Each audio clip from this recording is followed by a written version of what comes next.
Hey guys, welcome back to another day.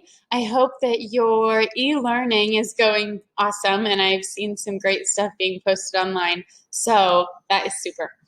Today, I hope you've watched Monday and Tuesday's videos, or else you're going to be behind. You're going to want to go back and watch those first, because today we are on Chapter 5 of Sunset of the Saber-Tooth. So we've already read chapters 1 and 2 on Monday and 3 and 4 on Tuesday. Today is Wednesday, and we are on chapter 5, Snow Tracks. Wow, what is this place? Said Jack. Maybe it's an art gallery, said Annie.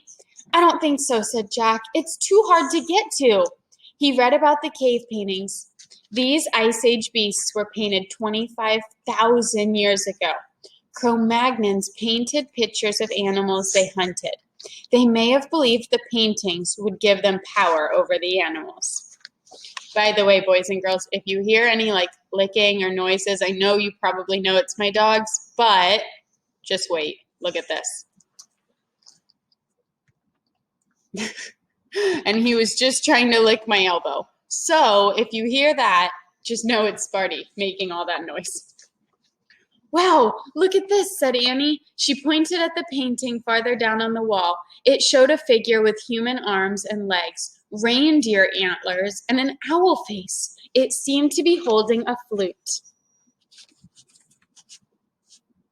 And they're talking about this right here, this animal.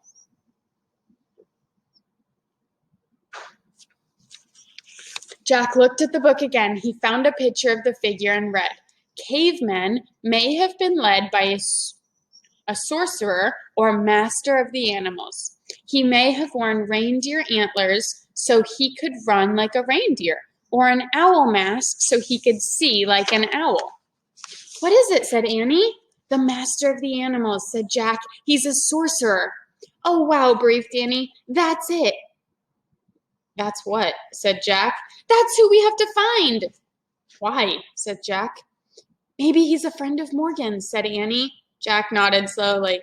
Maybe. Let's go find him, said Annie. They went back through the tunnel into the first cave. We better put our lamps back, said Jack. He and Annie blew out their lamps, and they placed them back by the fire. Jack's backpack was on the floor next to the animal skins. He put the Ice Age book into it. How's Peanut? Said Annie. He looked into the pack. She's not here, he said. Oh, no, cried Annie. She must have crawled out when we were looking at paintings. Peanut, Jack called. Peanut, Annie said. Annie was walking slowly around the cave, looking into the shadows. Jack peered around the fire and under each of the furry skins. Jack, come here, said Annie. She was standing near the entrance to the cave. The snow had stopped falling. In the snow were tiny tracks. Tracks are like what you see, like footprints in the mud or in the snow. So when they're looking out at the snow, all they could see were little tiny footprints or tracks. So I wonder if you can figure out whose footprints they might have been. Chapter 6, Song of the Wind. Peanut's tracks, said Annie. We have to find her before she freezes. She wrapped her reindeer coat around her and headed across the snow. Jack pulled on his backpack and followed. The mouse's tracks led them between the fallen rocks and back onto the open plain. The wind blew harder. Snow swirled over the ground, covering the tiny footprints. I can't see them anymore, wailed Annie. She and Jack now stood in the middle of the plain. They stared at the wind-swept snow. The mouse's tracks had vanished. Yikes, whispered Annie, staring up. Jack followed her gaze. On one of the cliffs was a tiger, a giant tiger with two long, sharp fangs. Ooh, this is making me think of the front cover. I'm noticing this cliff, and I'm noticing what they're seeing on the top is they think it's a tiger, and I can see the two sharp fangs. I'll keep this up so you can picture it while I'm reading. They saw two sharp fangs. A saber-tooth, said Jack. I hope he doesn't see us, whispered Annie. Me too, Jack whispered back. We'd better head back to the treehouse. Jack and Annie stepped very softly across the snow. Then Jack glanced back at the cliff. The saber-tooth was gone. Oh, man, he said. Where is he? Run to the trees, said Annie. He and Annie started running. They ran over the snowy plain, heading towards the tall, bare trees in the distance. Suddenly, Jack heard a crack. The ground caved in, and Jack went with it. Annie fell beside him. They crashed down into a heap of branches, snow, and earth. The earth means like the ground, the soil. They crashed down onto a heap of branches, snow, and earth. They struggled to stand. Jack pushed his glasses back into place. "You all right?" He asked Annie. "Yes," she said. They both looked up. They were in a deep hole. All Jack could see were gray clouds moving overhead. "This is a trap," Jack said. "The Cro-Magnons must have put branches over the hole. Then the snow hid the branches, so we didn't see them."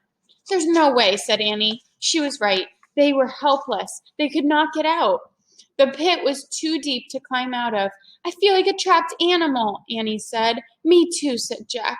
He heard a howl in the distance. "The saber-tooth," whispered Annie. Jack pulled out the Ice Age book. He found a picture of the saber-tooth, and he read, "The saber-tooth was the fiercest beast of the Ice Age. He attacked humans as well as woolly mammoths and other large animals."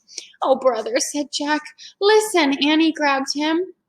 "What?" Jack jumped. "I hear music." Jack listened, but all he heard was the wind. "You hear it?" said Annie. "No," said Jack. "Listen carefully." He closed his eyes and he listened very carefully. He heard the wind, but this time he heard another sound too. Strange, haunting music. "Ah!" cried Annie. Jack opened his eyes. Staring down at them was a figure wearing reindeer antlers and an owl mask. "The sorcerer," whispered Jack. Squeak! Peanut peered down at them too.